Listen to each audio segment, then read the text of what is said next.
السلام علیکم، امید کرتا ہوں سب اللہ کے بندے خیریت سے ہوں گے۔ اللہ کے بندوں، آج ہم بات کریں گے اللہ کے بندے حضرت یوسف علیہ السلام کے بارے میں، جو کہ بیٹے تھے حضرت یعقوب علیہ السلام کے۔ حضرت یعقوب علیہ السلام بیٹے تھے حضرت اسحاق علیہ السلام کے، اور حضرت اسحاق علیہ السلام بیٹے تھے حضرت ابراہیم علیہ السلام کے۔ اللہ تعالیٰ نے حضرت یوسف علیہ السلام کو خوابوں کی تعبیر کا علم عطا فرمایا تھا، اور اللہ تعالیٰ نے حضرت یوسف علیہ السلام کے بھائیوں کے ذریعے ان کو کنویں میں پھینکوا دیا، اور گھر میں ابو کو بتا دیا حضرت یعقوب علیہ السلام کو کہ ان کو بھیڑیا کھا گیا۔ کنویں سے ان کو کوئی ایک قافلہ آ کے نکال کے اپنے ساتھ لے گیا۔ اس کے بعد مصر کے ایک بندے نے ان کو خرید لیا، خرید کے اپنی بیوی کو کہا ان کو پالو، ہو سکتا ہے ہمارے کام آ جائے، ہو سکتا ہے بیٹا بنا لیں۔ ان کی بیوی نے ان کو ورگلایا کیونکہ وہ بہت زیادہ خوبصورت تھے، اور برائی کی دعوت دی، لیکن وہ بچ گئے۔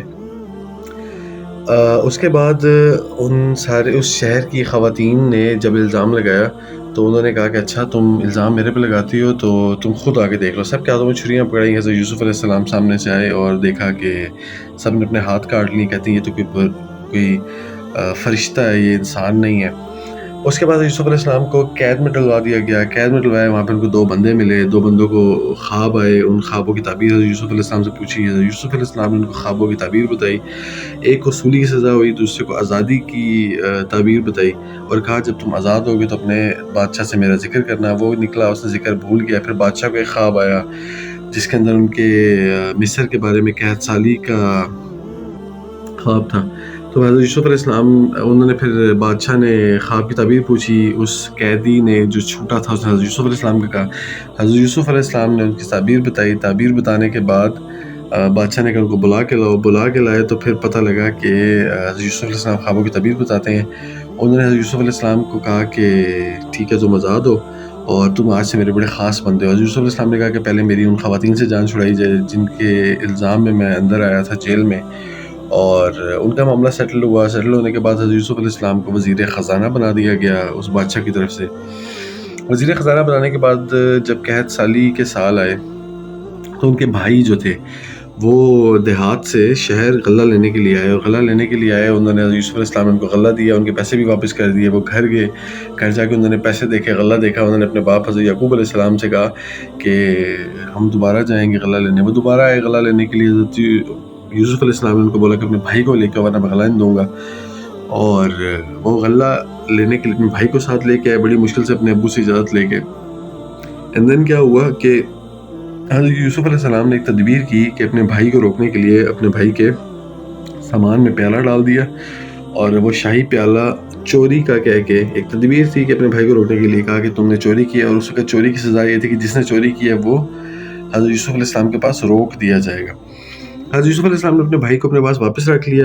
ان کے ایک بھائی نے کہا کہ اب میں اپنے باپ کے سامنے اس طرح سے نہیں جا سکتا۔ پہلے انہوں نے یوسف علیہ السلام کے ساتھ کیا کیا، اب بنیامین ان کے بھائی کے ساتھ ہم نے کیا کیا۔ باقی بھائیوں کو بھیجا کہ جا کے اپنے ابو کو بتاؤ حضرت یعقوب علیہ السلام کو کہ ایسے ایسے ہوا ہے۔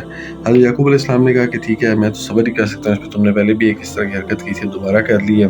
تو پھر حضرت یوسف علیہ السلام کے والد حضرت یعقوب علیہ السلام نے اپنے بیٹوں کو بولا کہ جاؤ جا کے بنیامین کو اور حضرت یوسف علیہ السلام کو ڈھونڈو، اور اللہ کی رحمت سے مایوس نہ ہونا۔ اللہ کی رحمت سے تو صرف کافر مایوس ہوتے ہیں۔ وہ ڈھونڈنے کے لیے گئے، پھر وہ حضرت یوسف علیہ السلام کے پاس گیا، ان کو جا کے بولا کہ ہم لوگ بڑی تکلیف میں ہیں، ہم پورا گھر بہت تکلیف میں ہیں۔ حضرت یوسف علیہ السلام نے پھر ان کو اپنا بتا دیا کہ تم نے پہلے یوسف کے ساتھ کیا کیا تھا، اور اب بھائی کے ساتھ کیا کیا۔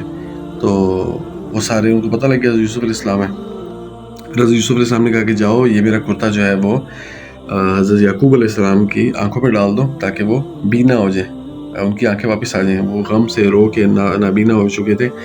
پھر کہا کہ تم اپنے سارے اہل و عیال کو میرے پاس لے آؤ، اور پھر سارے اہل و عیال کو لایا گیا۔ حضرت یوسف علیہ السلام نے کیا کیا کہ اپنے ماں باپ کو اپنے تخت پہ بٹھایا، اور سب نے ان کو پہ سجدہ کیا۔ اور سجدہ کیوں کیا کہ حضرت یوسف علیہ السلام کو شروع میں خواب آیا تھا جس کی تعبیر حضرت یعقوب علیہ السلام نے حضرت یوسف علیہ السلام کو کیا بتائی تھی۔ خواب یہ آیا تھا کہ حضرت یوسف علیہ السلام نے دیکھا کہ مجھے چاند سورج سجدہ کر رہے ہیں اور 11 ستارے سجدہ کر رہے ہیں۔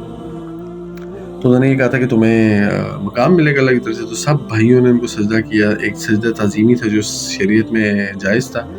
تو وہ اس خواب کی تعبیر تھی، اور اس پورے واقعے کے اندر سمجھنے والوں کے لیے بہت ساری نشانیاں ہیں، پڑھنے والوں کے لیے بہت، یہ صرف ایک چھوٹا سا انٹروڈکشن تھا، باقی آپ اس کو خود پڑھیں اور اس کے اندر سے جو آپ جیمز لے سکتے ہیں وہ حاصل کریں۔ یہ تھے اللہ کے بندے حضرت یوسف علیہ السلام۔ اللہ ان جیسا ہمیں بننے کی توفیق نصیب فرمائے، آمین سبحان اللہ۔ اللہ کے بندو، یہ تو ہوگی حضرت یوسف علیہ السلام کی ایک مختصر سی روداد، ان کی کہانی، ان کی زندگی. اب ذرا ایک پل کے لیے خود کو حضرت یوسف علیہ السلام کی زندگی میں ڈال کے یہ سوچیں کہ اگر آپ کو بھی یا آپ کے بھائیوں کے ہاتھوں کنویں میں پھینکوا دیا جائے تو کیا آپ صبر کر لیں گے اور اللہ سے شکوہ نہیں کریں گے؟ اگر آپ کو کنویں سے نکال دیا جائے اور غلام بنا کے بیچ دیا جائے، صبر کر لیں گے؟ اللہ سے شکوہ نہیں کریں گے؟ اللہ کی عبادت کریں گے؟ اگر آپ کو جہاں غلام بنا کے بیچا جائے وہاں پہ برائی کی طرف بلایا جائے، کیا آپ بچ جائیں گے؟ ہم عام زندگیوں میں نہیں بچتے، ہم نبی ہو کے اس زمانے میں بچ جائیں گے. اور چلو مان لیا بچ بھی گئے، اس بچنے کے باوجود، اپنے آپ کو پروف کرنے کے باوجود قید خانے میں پھینکوا دیے جائیں، آپ اللہ سے شکوہ نہیں کریں گے، گلہ نہیں کریں گے؟ یہاں پہ آپ اپنا حق اگر یہاں پہ آپ اپنا حق پہ ہونے کے باوجود آپ نہیں چھوڑتے کسی کو، میں نہیں چھوڑتا کسی کو، تو وہاں پہ اگر آپ اپنا پروف کر دیں اللہ کے سامنے اور پھر بھی آپ کو جیل میں ڈلوا دیا جائے، برداشت کر لیں گے؟ صبر کر لیں گے؟ سالوں سال وہ جیل، وہ قید، پاک دامنی کے ساتھ، اور بے قصور جیل، بے قصور قید پاک دامنی کے ساتھ گزار لیں گے؟ وہاں کے اپنے قیدی ساتھی کو بولیں کہ باہر جا کے بادشاہ کو میرا بتائیں، اور وہ بھول جا کے دنیا میں بھی لوگ بھول جائیں گے. کیا صبر کر لیں گے؟ شکر کر لیں گے؟ اللہ تعالیٰ کے پلان پہ انتظار کر لیں گے؟ نکلوا دیا جائے آپ کو وہاں سے بھی، آپ کو اتنا بلند و بالا مرتبہ مقام دے دیا جائے کہ اللہ تعالیٰ کے آپ بہت زیادہ اور زیادہ شکر گزار بندے بن جائیں گے؟ یہ سب کچھ میں بھی اپنے اوپر بھی کروں؟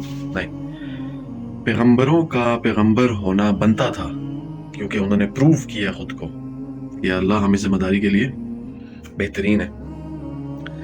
آپ، میں، ہم سارے، ہم سے اللہ تعالیٰ کیا چاہتے ہیں؟ ہم سے ہاں آخر میں اپنے بھائیوں کو معاف کر دیں گے.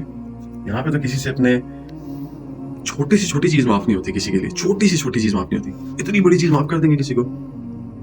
Never ever. اللہ تعالیٰ کو ہم سے کیا چاہیے؟ اللہ تعالیٰ کو ہم سے صرف چاہیے عبادت، بندگی. عبادت صرف نماز، روزہ، منہ قبلے کی طرف کر لینا، یہ صرف نیکی یہ نہیں ہے. اللہ کو ہم سے چاہیے عبادت، اللہ کو ہم سے چاہیے بندگی. بندگی بہت بڑا لفظ ہے، بہت بڑا لفظ ہے. اگر ہم دنیا میں، چونکہ دنیا میں پیغمبر کوئی بھی نہیں آ سکتا، آپ وسلم کے بعد اللہ تعالیٰ نے یہ رستہ ہی بند کر دیا، تو کوئی بندہ یہ بھی نہ سوچے کہ میں شاید بہت کے کام کر کے پیغمبروں کے درجے پہ چلا جاؤں، اللہ مجھے وہی بھیجنا شروع کر دے، اللہ مجھے پیغمبر بنا لے. نہیں، لیکن اللہ سبحانہ وتعالیٰ آپ کو رفیق ضرور بنا سکتا ہے پیغمبروں کا قیامت میں، جو کہ سورہ نساء میں اللہ تعالیٰ نے بتایا کہ انعام یافتہ لوگ شہداء کے ساتھ، انبیاء کے ساتھ، صدیقین کے ساتھ ہوں. اپنے آپ کو پریکٹیکلی یہاں پروف کریں. اللہ سبحانہ وتعالیٰ آپ کو یہاں تو پیغمبر نہیں بنائے گا، یہاں تو نبی نہیں بنائے گا، لیکن نبیوں اور پیغمبروں کا رفیق جنت میں ضرور بنا دے گا. یہ اللہ سبحانہ وتعالیٰ کا وعدہ ہے ہمارے ساتھ. اللہ کو ہم سے صرف بندگی چاہیے، صرف عبادت چاہیے، نتھنگ ایلس. جو جتنا زیادہ اپنے آپ کو پروف کرتا جائے گا اللہ کے سامنے، اتنا زیادہ وہ سٹیپ اوپر چلتا جائے گا اور اللہ کا بہترین سے بہترین بندہ بنتا جائے گا. سمپل سا کام ہے، حضرت یوسف علیہ السلام کی طرح بن جاؤ. حضرت یوسف علیہ السلام کا مقام اللہ سبحانہ وتعالیٰ آپ کو انشاءاللہ تعالیٰ قیامت میں دکھا بھی دیں گے اور ان کا رفیق بنا بھی دیں گے. یہ اللہ تعالیٰ کا وعدہ ہے. السلام علیکم ورحمۃ اللہ وبرکاتہ.